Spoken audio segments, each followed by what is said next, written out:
Welcome back. My name is Matt Reiners, and I'm one of the co-founders of Eversound, a company dedicated to improving quality of life for older adults by giving them the gift of hearing. Today, I'm joined by my friend, Dr. Ashlea Smalley, the National Director of Memory Care and Life Enrichment at Grace Management. I've followed Dr. Smalley over the years, and we first bonded when we had our first Zoom call, and she had the Great Hall from Harry Potter as her background, which she might say was an accident. I think it was on purpose. Um, but in all seriousness, she is an absolute rising star and within our industry, and I'm just super excited to have her on with me today. So thanks for joining me, Dr. Smalley. Yeah, thank you for having me. And it was an accident. I didn't know how to use Zoom at the time, so I was practicing. No, it's all good. So Dr. Smalley, can you share a little bit of your background and how you got into senior living? Yeah, so funnily enough, I don't think I've ever been out of senior living. My parents actually met in a nursing home. It was their high school job. They were working at the same nursing home, and that's how they met. And then I grew up in a really small town, to kind of give you some context there. So there was like one place, right? So there was this one like local skilled nursing community, and it's where I had my first job in high school. Half my family worked there. I had relatives who lived there. So it was just a constant part of my life from the time when I was a small child. So I'd always been around older adults and had an affinity for them. And when I went to school to get my undergrad, I learned about this field of gerontology, and I was like, this speaks to me. This is where I need to go with my life. So I've always known I've wanted to work with older adults. And I'm a big nerd, so I could just never stop going to school, apparently. So that's kind of what led me here. Awesome. I love that. Well, hey, we can nerd out together all the time, every time. And speaking of that, I know you had recently shared your dissertation with me on the importance of combating social isolation. And, I want to ask, how important is socialization? So it's very, very important, really. And I think that we really all learned that during the pandemic when all of a sudden we weren't able to spend time in person with those people we were closest to. And this was especially notable in our industry where we shuttered our doors in the name of safety for our residents to protect them. But we also saw a lot of changes in them because of that. And socialization actually has so many protective features to it for older adults especially. Helps to kind of reduce instances of loneliness, anxiety, depression, and even physical ailments, frequency of falls. All of those are lower when people have a good amount of social interaction with others. Yeah, no, it's a good point. Yeah, I've read some of the research that was coming out during the pandemic and how that lack of socialization or that idea of loneliness was really impacting one's overall health and yeah, and how it was really tied to all these negative health outcomes, like including mortality, which is pretty wild, but makes sense when you think about it. And when we think about it, I think sometimes the word social isolation and loneliness kind of get used interchangeably. But I'm curious, what is the difference between those two? So basically, social isolation can be objectively measured. Like we can look at somebody and count essentially the number of social contacts that they have. And we can say somebody is objectively isolated. However, loneliness is totally a subjective experience. So you might be at a party and feel totally lonely, right? Surrounded by people. I think we've all probably experienced that at some point, even though you can say you're not isolated, but you're lonely. However, the flip side is also true. Somebody could be what we would consider to be isolated and not have any experience of loneliness because they are happy with the quality of social interactions that they have. So even if you have a small circle, that doesn't necessarily mean you're going to be lonely. Yeah, no, it's a great point. And I definitely have been at a party and felt totally alone at those parties as well. But yeah, it's a great way or a great thing to kind of call out too, because I think sometimes you'll see some things and people don't really understand the difference. But I think it's fair, and I know you had a big part in your dissertation kind of explaining those differences. Um, Now, I think when we think of senior living, depending on the provider, everyone thinks about life enrichment or the activities department differently. But as an industry, what do you think we should strive for within this department? That's such a big question. We expect life enrichment professionals to be engaging, hospitable, creative, highly organized, fun, outgoing, but also to create really special, authentic relationships with people. And I'm going to use analogy that you will understand and appreciate. I feel like the life enrichment team is the Hufflepuff of senior living. It's where everybody else goes, right? Like it's the everything else that is not like laser focused. Like clinical has their absolute laser focus on the clinical well-being of our residents. Dining has we're Ravenclaw. going to create yeah. There you go. Dining has we give them great food, which also could be a Hufflepuff trait. And that dining experience, hospitality is their huge focus, right? Life enrichment intersects all of it. And we expect so much from these folks. Like we're looking at engagement. I think we really need to define what does that mean? What does it mean in our own lives to be engaged and enriched? And then start digging in there and figuring out how we want to approach this as an industry. I think one of our opportunities in senior living is looking at the ratio of professionals we have in this department and all of the things we're expecting them to do, and then having them do that for 75 to 100 people, right? Just one of them. That's a really heavy lift. So we're looking more at hospitality focuses and amenities in senior living. And so we really kind of have to evolve for what this role is going to be. We're not the bingo bunko birthday people, right? Yeah, Which is hey, kind of the joke. the three Yes. Bs. Yeah, absolutely. And after taking my own Pottermore test and identifying as Hufflepuff within that, Okay. totally, yeah.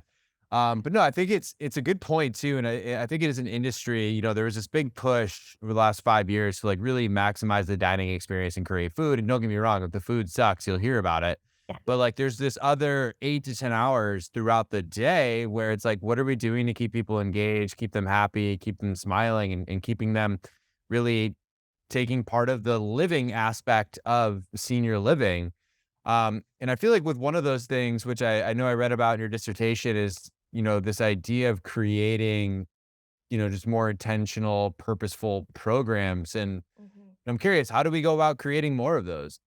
So there's a couple different ways. Like one of the things that really stood out during the study that I completed was that the dining room is really where we are nurturing our social relationships the most. And if you think about it, it's because there's nothing that we have to do during that time except sit and enjoy some great food and socialize with people. So I think we need to start replicating that on a smaller scale for some of our programming and just really focusing on connecting people who maybe have similar backgrounds and interests, or maybe they're just next door neighbors, right? And having some smaller scale socials. The other way that we are going to need to do this is start really looking at people as individuals. And we've been talking about this in the senior living world for a decade or more now of person-centered care, probably 3 decades, if I'm honest. The 90s weren't yesterday. But person-centered approaches and focusing on people as individuals is going to be really important. I tell my teams all the time, stop planning stuff for old people. Just stop planning stuff for old people. Look at our residents as people. What are they interested in? What do they like to do? How are we going to connect them with people that may be friends with them? There's some really cool technology up and coming in the industry that's helping people kind of match residents based on interests. So stuff like that. And I think we're going to have to shift away from some of the really large scale programs, right? Where we get really excited about getting 30, 40 people in a room. And we think that's a success. But in some ways, it totally is. But that's not everything, right? Like we can have big parties like that occasionally, but are we really fostering social connections by doing that? I think we need to step back and kind of scale down on the programs that we're doing and increase the intention in which we're doing them. Yeah, it's almost getting away from the, setting it and hope people show up, right? Yes. It's like, yeah, and yeah, I think looking for those opportunities, because at least my experience in those larger events, it's usually like one person to many, while you're not really fostering the things that are happening between the residents, which is, super important of creating those social connections. Absolutely. Yeah, and when you're thinking about hospitality, hospitality is all about making people feeling wanted and welcomed.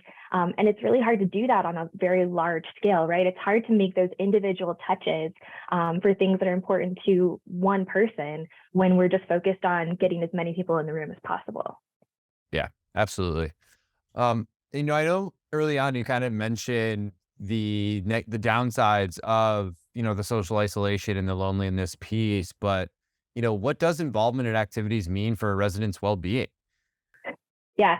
So it will touch like basically all the different dimensions of wellness, right? In some capacity, even for people who are involved in just a few programs a week. If they're coming to just a couple of things that resonate with them, that give them a sense of purpose, that they're excited about coming to, so even just a couple a week, we're seeing people who have a higher quality of life, all of those protective features that come with socialization, they're getting those with better self-reported overall mood and physical health as well.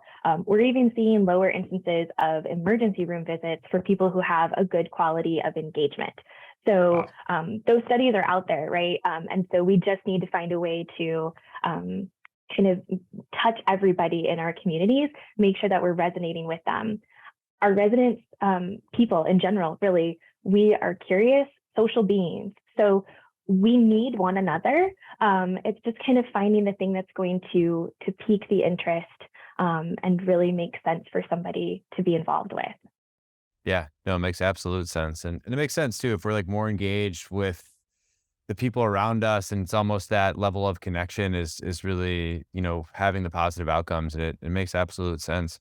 Yeah. And my last question here for you, and arguably my favorite, is if you were to give other senior living providers three guiding principles as we move throughout the next like 12 months or so, what would you say?